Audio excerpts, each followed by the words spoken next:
आप बाइक चलाते हैं उसकी हाईएस्ट स्पीड क्या रहती है या कितनी सीसी होती है? 450? 250 मैं चला रहा हूँ, 250। 250 तो सिर्फ 250 में आप आते हैं? हाँ, मैं 250 कैटेगरी में आता हूँ। अच्छा, तो कब से हिस्सा ले रहे हैं आप? 2012 से, ऑलमोस्ट 12 साल हो गए। 2012 से 6 बार आप चैंपियन बने हैं, हाँ। Racing champion. हाँ। 2022 और 2023 कॉन्सेक्यूटिव। नमस्कार, मैं हूं नित्यानंद पाठक और आप देख रहे हैं नोवा टाइम्स ऑनलाइन। शुरुआत में एक छोटी सी बातचीत थी जिसमें आपको पता चला होगा कि 6 बार के चैंपियन हैं और नाम बड़ा रोचक है। अक्सर आपको ऐसा नाम सुनने को नहीं मिलेगा, लेकिन जो लोग पुराणों में दिलचस्पी रखते हैं, जो लोग हिंदुइज्म को मानते हैं, वो जानते होंगे। नाम है ऋग्वेद। और इसके आगे आप कुछ बताइए, कैसे ये नाम पड़ा? सबसे पहले तो इसी पर आते हैं। तो ऋग्वेद, लॉर्ड गणेशा ने जो 6 पुस्तकें लिखी थी उसमें से एक ऋग्वेदा लिखी थी। तो ऋग्वेद उससे नाम प्राप्त किया है घर वालों ने। तो मैं रेसिंग करना 2012 से चालू किया, तभी मैं 12 साल का था। तो तभी मेरे पिताजी व ज्ञानेश्वर भार्गव थे, वो भी इसी फील्ड में थे, वो भी यही करते थे रेसिंग, तो वही ट्रेन करते आए। अभी जब आप आ रहे थे प्रैक्टिस से तो आपने फिंगर को दिखाते हुए कहा कि कुछ हुआ है। हाँ, तो लाइक 2 महीने पहले मैं एक नेशनल चैंपियनशिप में गिरा था। तो नेशनल चैंपियनशिप में मेरा लिगामेंट टेयर है, थंब लिगामेंट टेयर है और डिसलोकेशन हुआ था। आप अगर करीब लेकर आएंगे कैमरे को तो आप देख भी सकते हैं, यहाँ पर निशान भी है चोट का। हाँ। ये सब स्वेलिंग हो गया है। हाँ। तो गिरा था, पर ISL के डेट्स लॉन्च हो गए थे, इंडियन सुपरक्रॉस लीग के। तो डॉक्टर्स ने बेसिकली मेरे को ऑपरेशन बोला था, पर मैं वो थोड़ा सा आगे ढकल दिया क्योंकि मेरे को ISL चलाना था, क्योंकि ये मौके हमेशा नहीं मिलते, अपॉर्चुनिटीज गंवाना नहीं था मेरे को।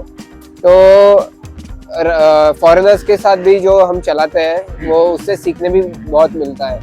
तो इसी वजह से तो अच्छा, आज तो प्रैक्टिस था तो अच्छा गया है, तो कल रेस देखेंगे। इन्होंने शॉर्ट फॉर्म बताया था, मैं उस लीग का फुल फॉर्म बता रहा हूँ, इंडियन सुपरक्रॉस रेसिंग लीग। ये चैंपियनशिप हो रही है भारत में, और पहले पुणे में हुई थी, उसके बाद अहमदाबाद, और अब एक बार जो है बेंगलोर आ चुका है। टूर्नामेंट पूरे रोमांच पर है, या यूं कह लें कि जो बाइक हवा में जो है गुलाटी लगाती है, राइडर्स चिघाड़ते हुए जब बाइक को लेकर जाते हैं, सनसनाते हुए कान के बगल से निकलती है, तो यकीन मानिए रोमांच की पराकाष्ठा अपने नेक्स्ट लेवल पर होती है और रोंगटे खड़े हो जाते हैं देखने वालों के जब हवा में 3-4 बार गुलाटी लगाते हो। कई बार तो ऐसा मुझे देखा, मैंने एक बार अभी देखा कि कोई गिर भी गया था। हाँ, बहुत लोग ऐसा आपके साथ भी हुआ है? हाँ, मैं अभी प्रैक्टिस में ही गिर गए। गिरना तो सभी जगह है, लाइक ऐसा नहीं होता कि लाइक चला और गिरो मत। कभी कभी हमसे भी मिस्टेक्स हो जाते हैं, इधर तो गिर जाते हैं, पर वापस उठ के चलाते भी है, अगर ज़्यादा सीरियस कुछ नहीं होगा तो। अच्छा, ऋग्वेद, एक भारत में एक बड़ी अलग तरह की परंपरा है। पहले लोग हॉकी सुनते थे, बाद में फुटबॉल की तरफ रुझान हुआ, लोग जो है रियल मैड्रिड के फैन हुए, बार्सिलोना के फैन हुए, फ्रांस, और फिर जो है तमाम ऐसी टीमें रहीं। लेकिन फिर जो है क्रिकेट की तरफ रुझान आया। 1983 में वर्ल्ड चैंपियन बने। फिर एक दौर आया सचिन तेंदुलकर, वीरेंद्र सहवाग, सौरव गांगुली, राहुल द्रविड़। फिर हमने देखा कि MS धोनी आए, विराट कोहली, युवराज सिंह, तमाम जो ऐसे खिलाड़ी आए। और 2007 में हम T20 चैंपियन बने, 2011 में वनडे वर्ल्ड चैंपियन बने। अलग तरीके का माहौल बन गया, लोग जो यंगस्टर्स हैं वो क्रिकेट की तरफ जा रहे हैं। आपने क्यों चुना है स्पोर्ट? ये स्पोर्ट कुछ तो अलग है, क्रिकेट तो सभी खेलते हैं, like basically motor sports thrilling है, कुछ तो अलग है। और फैमिली भी उसमें था, तो इंटरेस्ट मेरा मोटर स्पोर्ट्स में ज़्यादा है। पता नहीं, पर क्रिकेट मुझे पसंद नहीं है।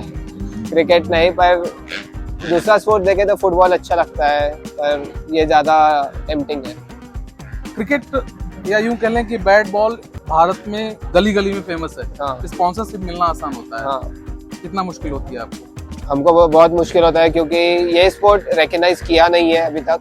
तो स्पॉन्सर्स के पास जाए तो बोलते हैं कि जब हम बोलते हैं कि रेसिंग कर रहे हैं हम, तो इनको लगता है रोड रेसिंग चल रहा है, मतलब आजू बाजू से बाइक भगाना पाए। उनको सुपरक्रॉस का मतलब पता नहीं है, इसलिए ऐसे अभी बड़े बड़े इवेंट्स हो रहे हैं, जो अभी शोकेस हो रहा है कि इंडिया में भी ऐसा कुछ हो सकता है, तो सबसे बड़ी बात है। कुछ शॉर्ट में सवाल लेते हैं। हाँ। और स्पोर्ट में आपको पसंदीदा खिलाड़ी कौन है, किसको आप एडमायर करते हैं? अभी तो हमेशा फादर रहे हैं ज्ञानेश्वर भार्गव से। हर बेटे के लिए होता हाँ, वो तो सबके लिए होता है। पर फिर मैं टीवीएस टीम से भी चलाता हूँ, तो उसमें अरविंद केपी रह चुके हैं। केपी अरविंद, फिर हरित नोवा, सीएस संतोष, तो इनको देख के बड़ा नाम है। हाँ, सीएस संतोष, तो इनके देख के ऐसा मोटिवेशन मिलता है। अदर स्पोर्ट्स में अगर बात करें तो अदर स्पोर्ट्स में पता नहीं, मैं नहीं बता सकता। ये बड़ी अच्छी बात है। कोई तो मिला मुझे जो ये कह रहा हूँ कि अदर स्पोर्ट्स में इंटरेस्ट कम है, क्रिकेट कम देखता हूँ या नहीं देखता हूँ। नहीं तो हर कोई यहाँ क्रिकेट का दीवाना है। हाँ, पर मैं नहीं हूँ। बहुत लोग होंगे क्रिकेट के फैन, उनके लिए लगता होगा कि ये क्या बोल रहा है, क्रिकेट किसे पसंद नहीं है करके। पर सबकी पसंद रहती है, तो मुझे तो क्रिकेट नहीं पसंद। आने वाले 5 सालों में इस लीग को कहाँ देख रहे हैं? वर्ल्ड चैंपियनशिप के इस पे देख रहा हूँ, एटलीस्ट एशियन चैंपियनशिप, जो इंडिया में एक राउंड हो सकता है। और आने वाले 5 सालों में तो बहुत चेंजेस होंगे, अच्छे ट्रैक्स होंगे, फैसिलिटीज ज्यादा होंगे, स्पॉन्सर्स ज्यादा होंगे, राइडर्स को पेमेंट्स भी बहुत अच्छे से मिल पाएगा। तो ये सब तो है। इंडियन राइडर्स और फॉरेनर्स क्या बेसिक अंतर क्या है? अंतर ये है कि इंडिया में हमें ट्रैक्स नहीं है ज्यादा चलाने के लिए। फॉरेन में अगर गए आप तो ऑलमोस्ट 150 तो 200 ट्रैक रहते हैं, एक सिटी में तो रहते ही रहते हैं।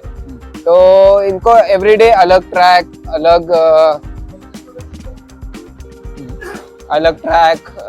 एवरीडे वो टाइमिंग, और उनके पास राइडर्स भी ज्यादा है, तो उनके साथ प्रैक्टिस करके ये फास्ट हो रहा है। और इंडिया में उतना नहीं है, लाइक सब अलग अलग सिटीज में रह रहे हैं, तो उनके अलग अलग प्राइवेट ट्रैक्स है। तो अगर हमको बैंगलोर आना है तो गाड़ी हाइलक्स में बाइक लोड कराओ, बैंगलोर आओ, फिर इनके साथ प्रैक्टिस करो, तो उसमें बहुत टाइम कंज्यूमिंग है। और उतना भी चल जाता है, पर शायद से जो अपोनेंट है उसको मेरे साथ प्रैक्टिस करनी नहीं होगी, क्योंकि उनको लगता होगा अगर ये भी मेरे जैसा फास्ट हो गया तो मैं किसको देख के चलाऊंगा। क्योंकि इंडिया में अभी मैं बहुत फास्ट है, इंडिया में 2 बार national championship back to back रह चुका हूँ, तो बाकी लोग का मैं टारगेट बन चुका हूँ कि मुझे ऋग्वेद को पकड़ना है, और मेरे लिए कोई टारगेट नहीं है। तो मैं एक जगह पे रुका हुआ नहीं, एक स्पीड में। तो आईएसएल का मतलब यही है कि फॉरेनर्स के साथ चलाओ, फॉरेनर ऑफकोर्स फास्ट है, तो मुझे एक टारगेट मिल रहा है कि उनको पकड़ना है और मेरा स्पीड भी बढ़ जाएगा। ओके, तो कई बार ऐसा लगता है कि चोट के बाद कॉन्फिडेंस मिल जाता है कि यार अब मैं फिर से कर पाऊंगा कि नहीं। कई बार आपके साथ कभी ऐसा हुआ? बहुत इंजरीज हुए हैं, लाइक टूटा हुआ कॉलर बोन है, ये तो है ही अभी, फिर चला हुआ हाथ है, फिर ब्रोकन पैर है, टूटा हुआ पैर है, सर पे चोट है। तो ऐसा कभी लगा नहीं कि रुक जाऊं करके, कि अगर मैं कभी गिरा तो मुझे यही आता है कि मैं क्यों गिरा। फिर मैं वो वापस वीडियो देखता हूँ, मैं मेरे डैड से पूछता हूँ कि मैंने क्या मिस्टेक किया, तो उसको सुधार सकता हूँ। ऐसा वापस मोटिवेशन आता है कि हमको ये सुधारना है, और जिधर मैं गिरा है वो जब हम मार के ये करें। बहुत अच्छा लगा आपसे बातचीत करके। और मैं कहना चाहूंगा कि जैसा ऋग्वेदा ने बताया कि जो रुके नहीं, जो झुके नहीं, जो टूटे नहीं, चैंपियन वही है। Thank you.